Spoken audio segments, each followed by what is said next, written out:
والقوانين غير الناضجة والقوانين على المقاس. نعم، التحكم بعيد جدا على هذا السياق.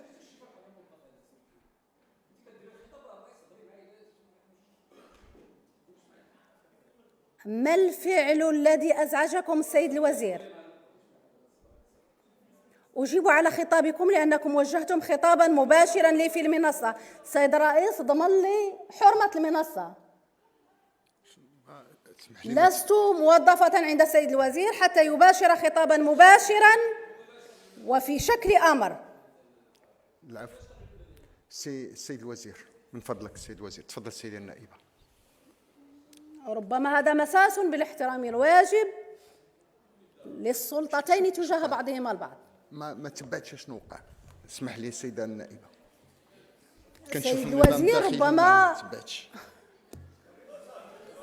صافي تفضلي يا السيدة النائبة تفضلي. أنا معليش، لأنني ما قمت بما يخل بالاحترام الواجب للمكان الذي أقف فيه. السيد الوزير. السيد الوزير